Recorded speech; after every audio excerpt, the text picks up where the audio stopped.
భక్తులు అక్కడికి వెళ్ళారు. ఇతర ప్రాంతాలలో సరస్వతి పుష్కరాలతో పాటు దేశంలో గంగా యమున ఎక్కడెక్కడైతే నదులు ఉన్నాయో నదులు నాగరికతనే కాదు నదులను దేవాలయాలుగా దేవతలుగా భావించి మన వాళ్ళందరూ కూడా ఆచార సంస్కృతులను పాటించడం మనం చూస్తూ ఉన్నాం. అందుకే ఈరోజు తెలంగాణ రాష్ట్రంలో రాబోయే పుష్కరాలు గోదావరి పుష్కరాలు అదేవిధంగా కృష్ణా పుష్కరాలను అద్భుతంగా నిర్వహించాలని వాటికి పునాదులు ఈరోజు ఈ సరస్వతి పుష్కరాల సందర్భంగానే మనం ఇవన్నీ ఏర్పాటు చేసుకున్నాం. మిత్రులు శ్రీధర్ బాబు గారు చాలా అంశాలను ప్రస్తావించారు. ఈ ప్రాంత అభివృద్ధి కోసం ముఖ్యంగా కాళేశ్వరం మందిరాన్ని ఒక పర్యాటక క్షేత్రంగా ఒక ఆదర్శ ప్రాంతంగా అభివృద్ధి చేయాలి అని వారు కోరుకున్నారు. తప్పకుండా ఈ మంతని శాసనసభ నియోజకవర్గానికి ఒక గొప్ప చరిత్ర ఉన్నది. దేశానికి నాయకత్వాన్ని అందించడమే కాదు దేశాన్ని ఆర్థిక పదం వైపు ప్రపంచ దేశాలతో పోటీ పడే విధంగా ఒక బలమైన ఆర్థిక దేశంగా ఈనాడు ప్రపంచంలోనే 4వ ఆర్థిక దేశంగా తొందరలోనే 3వ దేశంగా అవతరించబోతున్న ఈ దేశానికి నాయకత్వం వహించిన పివి నరసింహారావు గారు ఈ ప్రాంతము ఈ మంతని నుంచే శాసనసభ్యులుగా వారు ప్రజా జీవితంలో ఈ దేశానికి ఆదర్శవంతమైన నాయకుడిగా వారు పనిచేశారు. వారి వారసత్వంగా శ్రీపాదరావు గారు ఈ ప్రాంత ప్రజల కోసం శాసనసభ వ్యవహారాలు ఏదైనా స్పీకర్ల గురించి చర్చ వచ్చినప్పుడు ప్రతిపక్షాలు కూడా ఆనాడు ప్రతిపక్ష నాయకుడిగా ఉన్న చంద్రబాబు నాయుడు గారు ఈ మధ్యలో నేను శ్రీధర్ బాబు గారు దావోస్లో కలిసినప్పుడు వారు గుర్తు చేసుకొని ప్రస్తావించారు. శ్రీపాదరావు గారు ఉన్నప్పుడు హుందాగా శాసనసభ వ్యవహారాలను నడిపినరు, వారి పట్ల మాకెంతో గౌరవం ఉన్నదని చెప్పి చంద్రబాబు నాయుడు గారు ప్రస్తావించినప్పుడు నాకు చాలా సంతోషం కలిగింది, ఆనందం కలిగింది. తెలంగాణ ప్రాంతం నుంచి ఒక మంచి బాధ్యత నిర్వహించిన స్పీకరు ఉండడం వారిని కోల్పోవడం మన దురదృష్టమైన వారు గొప్పగా రాణించడము మనకు ఒక గౌరవం. ఆ తర్వాతి 3వ తరం ఈరోజు మిత్రులు శ్రీధర్ బాబు గారు.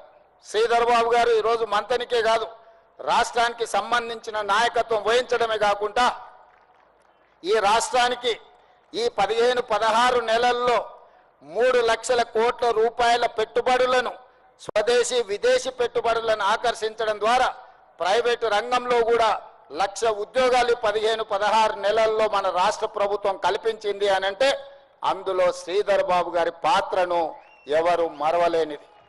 ఈరోజు ప్రభుత్వ నిర్వహణలో ముఖ్యంగా స్వదేశీ విదేశీ పెట్టుబడులను ఆకర్షించడంలో ప్రైవేట్ కార్పొరేట్ కంపెనీలను హైదరాబాదు నగరంలో తెలంగాణ ప్రాంతంలో పెట్టుబడులు పెట్టడానికి ఆహ్వానించడంలో పూర్తి స్థాయిలో వారు నాకు సహకరిస్తూ రాష్ట్రాన్ని ముందుకు నడుపుతున్నారు.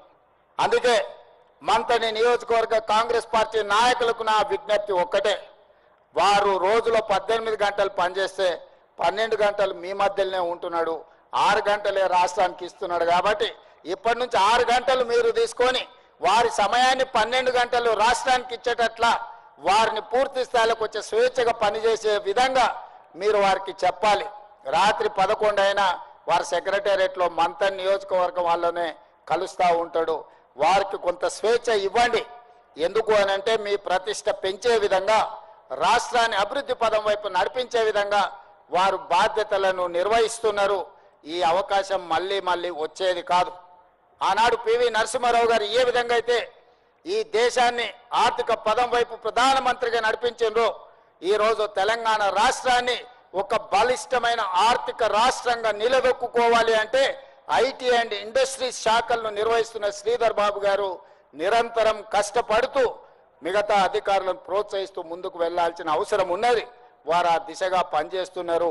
వారికి ఇంకా ఏకాగ్రతతో పనిచేయడానికి మంతని నియోజకవర్గ ప్రజలు వారిని మనస్ఫూర్తిగా ఆశీర్వదించవలసిన బాధ్యత ఈ నియోజకవర్గ ప్రజల మీద ఉన్నది అని చెప్పి నేను స్వయంగా మీ అందరికీ నేను విజ్ఞప్తి చేస్తున్నా.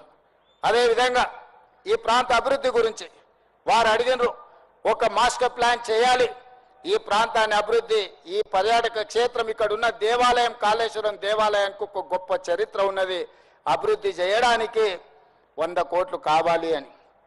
వారికి నిజంగా అడిగేది కూడా రానట్టుంది. 100 కాదు, ఈ ప్రాంతాన్ని అద్భుతంగా అభివృద్ధి చేయడానికి ఒక పర్యాటక క్షేత్రంగా మార్చడానికి రాబోయే గోదావరి పుష్కరాలు అంటే కాళేశ్వరంలోనే మంతని శాసనసభ నియోజకవర్గంలో ఈ ప్రాంతానికి దేశం నలుమూలల నుంచి భక్తులు వచ్చే విధంగా 100 కాదు అవసరమైతే 200 కోట్ల రూపాయలైన కేటాయించి ఒక గొప్ప పర్యాటక క్షేత్రంగా భవిష్యత్తులో పెట్టుబడులు పెట్టడానికి అవసరమైన ప్రణాళికలు సిద్ధం చేయడానికి మా రాష్ట్ర ప్రభుత్వం సిద్ధంగా ఉంది. ఎందుకంటే రాష్ట్ర అభివృద్ధిలో నిరంతరం శ్రమిస్తున్న శ్రీధర్ బాబు గారి నియోజకవర్గానికి అదనంగా నిధులు ఇవ్వడం నా బాధ్యతగా నేను భావిస్తున్నా. అదేవిధంగా గోదావరి పుష్కరాలు నిర్వహించేటప్పుడు కొడంగల్లో నేను నిర్వహించాలన్నా నిర్వహించలేను. ఎందుకంటే గోదావరి జలాలు అక్కడికి రావట్లేదు, గోదావరి నది ఆ ప్రాంతంలో ప్రవహించడం లేదు. ఈ ప్రాంతానికి ప్రకృతి ఆశీర్వాదం గోదావరి నది. మరి గోదావరి నది ప్రాంతంలో ప్రవహిస్తున్నప్పుడు ఈ ప్రాంతాన్ని ఒక గోదావరి పుష్కరాలు అద్భుతంగా నిర్వహించాలి అని అంటే ఇక్కడికి వచ్చే భక్తులకు అన్ని రకాలుగా వసతులు ఏర్పాటు చేయవలసిన బాధ్యత రాష్ట్ర ప్రభుత్వంగా మా మీద ఉన్నది. మా అధికారిని శ్రీమతి శైలజ రామయ్యర్ గారికి, మా సోదరిమణి కొండా సురేఖ గారికి నేను ఈ వేదిక మీద నుంచే సూచనలు ఇస్తున్నా. రాబోయే గోదావరి పుష్కరాలతో పాటు కాళేశ్వరం మందిరానికి అవసరమైన మాస్టర్ ప్లాన్ అద్భుతంగా తీర్చిదిద్దండి. 100 కాదు 200 కోట్ల రూపాయలైన రాష్ట్ర ప్రభుత్వం తరఫున గ్రీన్ ఛానల్లో నిధులు ఇవ్వడానికి ప్రభుత్వం సిద్ధంగా ఉన్నది. ఆ బాధ్యత నేను తీసుకుంటానని చెప్పి భక్తులందరికీ నేను విజ్ఞప్తి చేస్తున్నా. మంతని నియోజకవర్గ ప్రజలకు మీరు అదృష్టవంతులు. శ్రీధర్ బాబు గారు లాంటి నాయకుడు మీ ప్రాంతానికి ప్రాతినిధ్యం వహిస్తున్నాడు. మీరు ఎక్కడికి వెళ్ళినా ఈ రాష్ట్రమే కాదు పక్క రాష్ట్రం ఇతర రాష్ట్రాలకు ఎక్కినప్పుడు ఆ పక్కన కనిపిస్తున్న మహారాష్ట్రకి వెళ్ళినా ఎవరయ్యా మీ ఎమ్మెల్యే మీ మంత్రి అంటే మీరు గర్వంగా చెప్పుకోవచ్చు మా నాయకుడు శ్రీధర్ బాబు గారు అని. మీ గౌరవం పెంచే విధంగా వ్యక్తులకు కొంతమందికి ఎంత చేసినా కొంత మేము చేయలేకపోవచ్చు, కానీ మన నాయకుడు పేరు చెప్పుకున్నప్పుడు మనకు కొంచెం గర్వంగా మనము ఫీల్ అవ్వాలి. అట్లాంటి మీరు గర్వంగా ఫీల్ అయ్యే నాయకుడు ఈ మంతనికి ఈరోజు శాసనసభ్యులుగా గెలిచినా ఓడినా మీ మధ్యలోనే ఉండి మీ అభివృద్ధి కోసం పనిచేసే నాయకుడు దొరకడం మీ అదృష్టం. తప్పకుండా మంతని నియోజకవర్గ అభివృద్ధిలో నా